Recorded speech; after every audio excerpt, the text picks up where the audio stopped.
मल्लिकार्जुन खड़गे जी, केसी वेणुगोपाल जी, हरीश चौधरी जी, राजा वरिंग जी, प्रताप बाजवा जी, अशोक गहलोत जी, दिग्विजय सिंह जी, जयराम रमेश जी, चरणजीत सिंह चन्नी जी, सुखविंदर सिंह रंधावा जी, स्टेज पे कांग्रेस पार्टी के वरिष्ठ नेता, भाइयों और बहनों, प्यारे कार्यकर्ताओं, प्रेस के हमारे मित्रों, आप सबका यहां बहुत बहुत स्वागत, नमस्कार।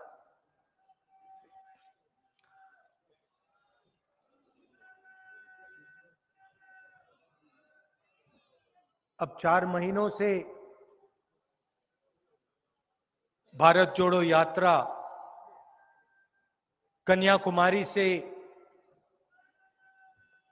कश्मीर तक चल रही है और आज हमारा पंजाब में आखिरी दिन है।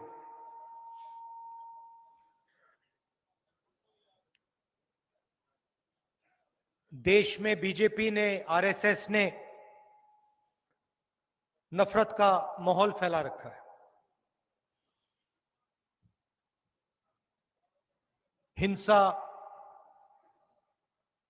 नफरत और डर का माहौल, एक धर्म को दूसरे धर्म से लड़ाने का काम करते हैं, बीच में खाई बनाते हैं, एक जात को दूसरी जात से लड़ाते हैं, एक भाषा बोलने वाले लोगों को दूसरी भाषा बोलने वाले लोगों से लड़ाते हैं।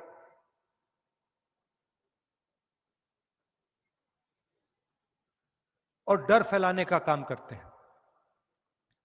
इनकी सब योजनाएं किसी ना किसी को डर पहुंचाती है। और आप यूपीए की, कांग्रेस पार्टी की योजनाओं को देखेंगे, हमारी सारी की सारी योजनाएं डर को मिटाने की कोशिश करती है। मनरेगा, किसानों का कर्जा माफ, आदिवासी bill, Jawaharlal Nehru urban renewal mission, हरी क्रांति, सफेद क्रांति, जो भी हम करते हैं, हम डर को मिटाने के लिए करते हैं। और जो भी ये करते हैं, ये डर फैलाने के लिए करते हैं। इनकी सब योजनाएं आप देखिए,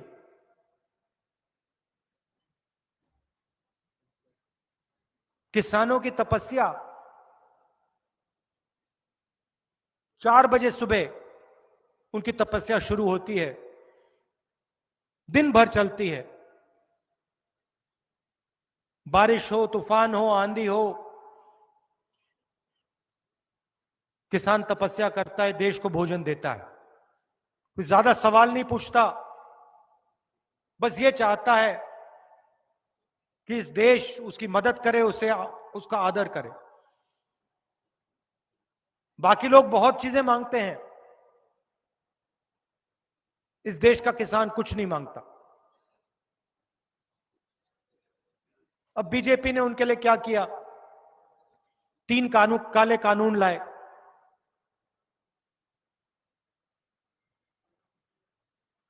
इन कानूनों से किसानों के दिल में डर पैदा हुआ या शांति आई? डर पैदा हुआ ना। प्रधानमंत्री बीमा योजना, किसान से पैसा लेते हैं। ये देखो, ये देखिए, किसान से पैसा लेते हैं, बीमा के लिए किसान से पैसा लेते हैं। फिर सरकार का पैसा उसमें जोड़ते हैं, और मैं अब पूरे देश में चला हूं।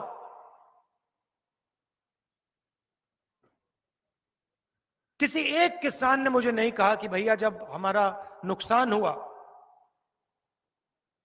तो हमें बीमा का पैसा मिल गया।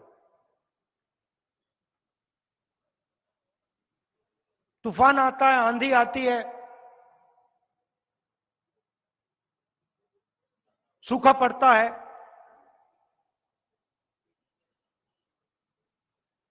किसान के दिल में डर पैदा होता है।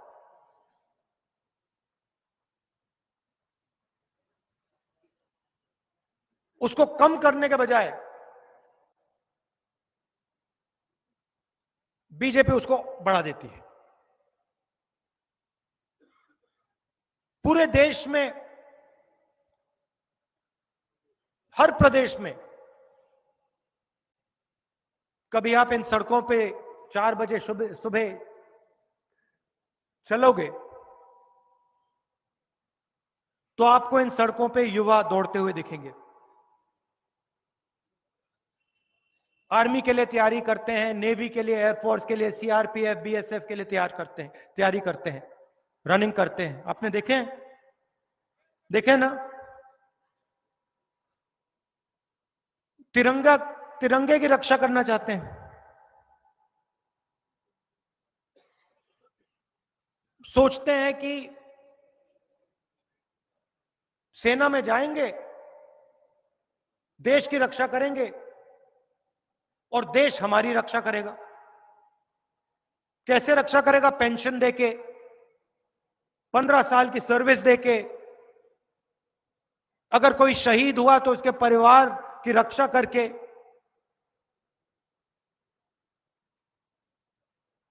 लाखों युवा सपना देखते हैं। अग्निवीर योजना ने इनका डर कम किया या बढ़ाया? बढ़ाया ना? अग्निवीर योजना ने हिंदुस्तान की सेना को मजबूत किया या कमजोर किया? ये हिंदुस्तान का हर नागरिक समझता है, ये सेना के सब सिपाही समझते हैं। आज बोल नहीं पा रहे वो अलग बात है, मगर अग्निवीर योजना ने जो 3 काले कानूनों ने किसानों के साथ किया, वही अग्निवीर योजना सेना के साथ कर रही।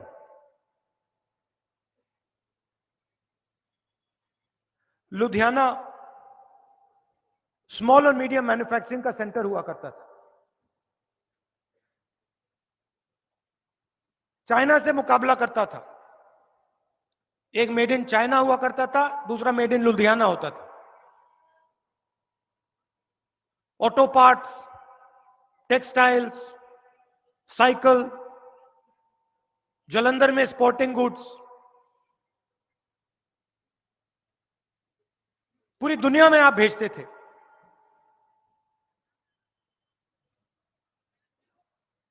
नोटबंदी ने उनके दिल में डर मिटाया या पैदा किया? गलत जीएसटी ने उनके दिल में डर मिटाया या पैदा किया? तो जहां भी ये योजना लाते हैं, इनका लक्ष्य होता है कि किसी ना किसी को डराओ और उसकी जो तपस्या का फल है उससे छीनकर हिंदुस्तान के सबसे बड़े 2-3 अरबपतियों को पकड़ा दो। समाज में जब डर पैदा होता है, नफरत फैलाना बहुत आसान होता है। अगर किसान के दिल में डर है, आसानी से उसको नफरत में बदला जा सकता है। अगर छोटे व्यापारी के दिल में डर है, आसानी से उसको नफरत में बदला जा सकता है। तो इनका यही काम है, देश में डर फैलाओ और उसको नफरत में बदलो। ध्यान उधर करो और हिंदुस्तान के जो तपस्वी हैं, जो उनका है वो छीन के सबसे बड़े 2-3 उद्योगपतियों को दे दो। क्यों? क्योंकि उद्योगपति इनकी पार्टी के मार्केटिंग करते हैं। 24 घंटा मीडिया पे आपको नरेंद्र मोदी जी का चेहरा दिखेगा। कभी टीवी ऑन करके देखो, आपको नरेंद्र मोदी जी का चेहरा दिखेगा। किसान के सामने जो समस्या है, महंगाई, खाद की कमी, बीमा योजना, इनके बारे में आपने मीडिया में कभी चर्चा देखी है? गलत जीएसटी के बारे में, नोटबंदी के बारे में आपने अभी मीडिया में आपने कभी चर्चा देखी है? दिख नहीं सकता।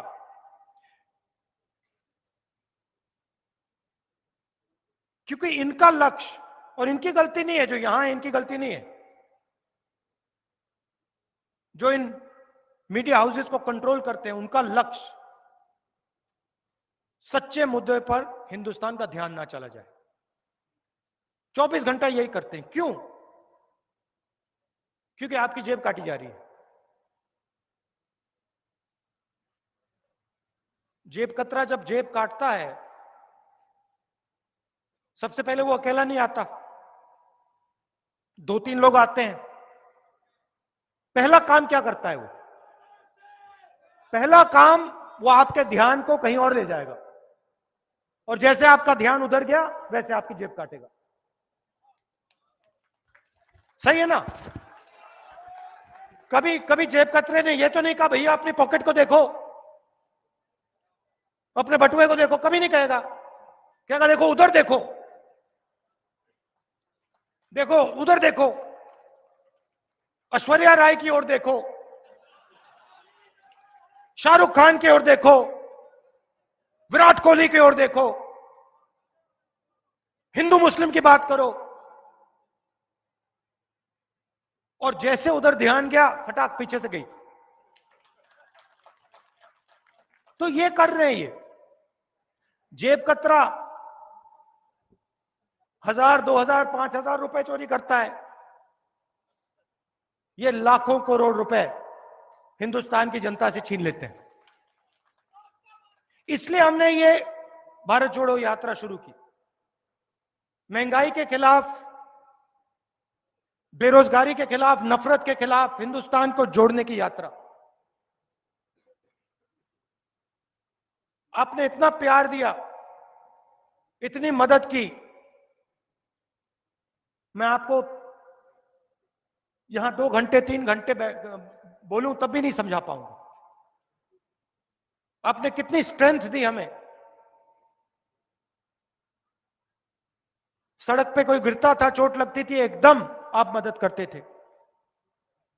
यात्रियों ने हमें कहा कि ढाबों में उनसे कोई पैसा नहीं लेता था। पंजाब के लोग कहते थे भैया भारत जोड़ो यात्रा पे हो, हाँ चलो फ्री में खाना खाओ, हम आपकी मदद करना चाहते हैं। ये सच्चाई है आपकी। इसको आप मोहब्बत कह लो, इसको आप पंजाबियत कह लो, अलग अलग नाम है, मगर आपने ये दिखाया, तो दिल से आपका धन्यवाद करना चाहता हूं। 1-2 प्रॉब्लम आपने क्रिएट कर दी मेरे लिए, गंभीर प्रॉब्लम क्रिएट कर दी।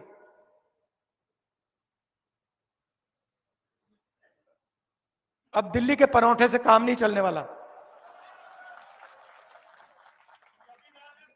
अब नहीं चलने वाला। वो मक्के की रोटी, सरसों का साग, दिल्ली वाला नहीं चलेगा अब। मैं सोच रहा था मैं अपनी माँ के घर जाता हूं, उनको सरसों का साग, मक्के की रोटी बहुत अच्छी लगती है। मैं सोच रहा था, अभी सोच रहा था उनको बताना पड़ेगा कि ये आपका फेल है, इससे काम नहीं चल रहा है, इसको आप बदलिए, वो पंजाब वाला लाइए।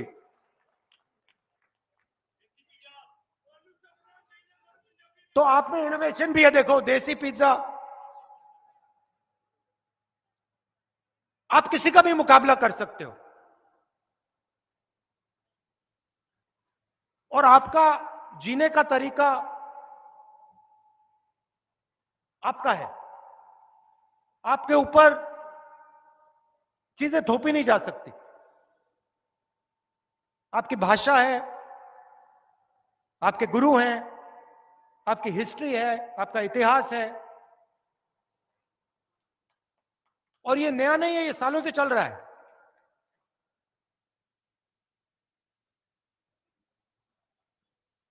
मैंने जानबूझ के पगड़ी पहनी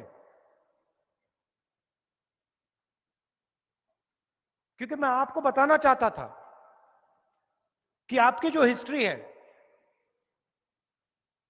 जो रास्ता आपके गुरुओं ने दिखाया है, उसका मैं आदर करता हूं, उसके सामने मैं सिर झुकाता हूं, और वो मेरा रास्ता भी है।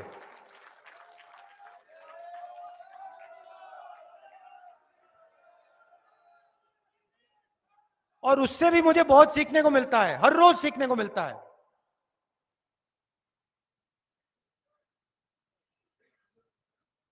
पिछली मीटिंग में मैंने कहा, पंजाब के चीफ मिनिस्टर के बारे में कहा, उनको कहा कि भगवंत मान जी, पंजाब को रिमोट कंट्रोल से नहीं चलने दीजिए। ये मैंने मामूली बात नहीं कही है। सबसे पहले मैं आपको, मैं पंजाब के चीफ मिनिस्टर से कहना चाहता हूं कि आप मेरे साथ लोकसभा में बैठे थे। आप में और अरविंद केजरीवाल जी में बहुत फर्क है।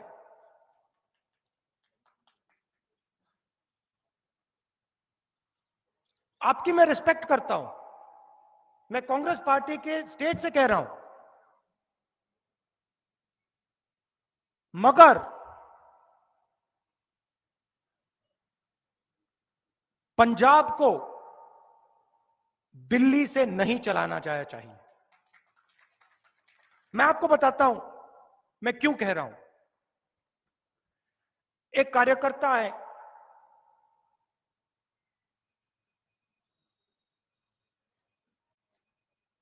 सड़क पे मेरे साथ चल रहे थे। मैंने उनसे पूछा क्या हो रहा है। कुछ नहीं हो रहा। मैंने कहा ठीक है, कांग्रेस पार्टी का है, मैं किसी और से चेक करता हूं। सड़क पे साइड पे किसान मिले। पहले मैंने उनसे खेती के बारे में पूछा, फिर मैंने पूछा भैया बताइए, ये आम आदमी पार्टी की नई सरकार आई है, इसने क्या किया।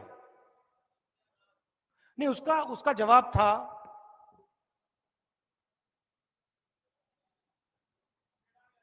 कि ये रिमोट कंट्रोल सरकार है। मुझे अच्छा नहीं लगा।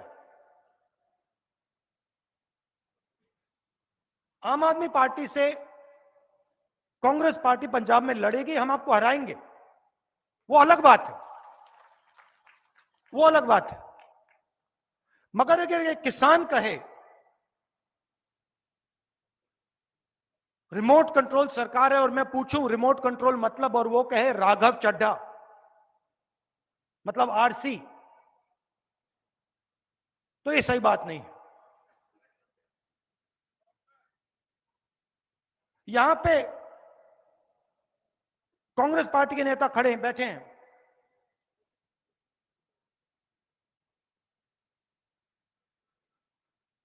गुजरात में आपका पैसा गुजरात के चुनाव में इस्तेमाल किया जाए, गुजरात में एडवर्टाइजमेंट्स दी जाए आपके पैसे से, ये सही नहीं है, ये गलत है।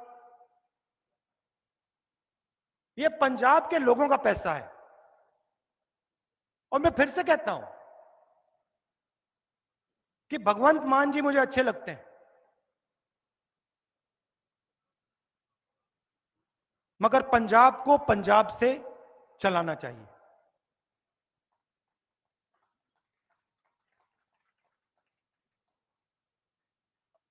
आपने खूब सपोर्ट की।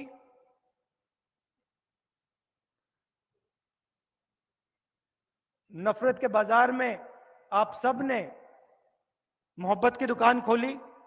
इसके लिए आप सबको दिल से मैं धन्यवाद करता हूं। नमस्कार, जय हिंद।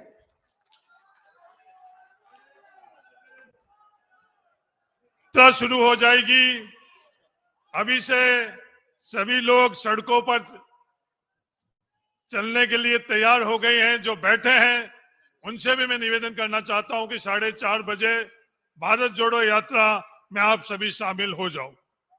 और हजारों की संख्या में जो सड़कों के ऊपर तैयार खड़े हैं उनके साथ आप शामिल होकर भारत जोड़ो यात्रा में शामिल हो। धन्यवाद। जय हिंद।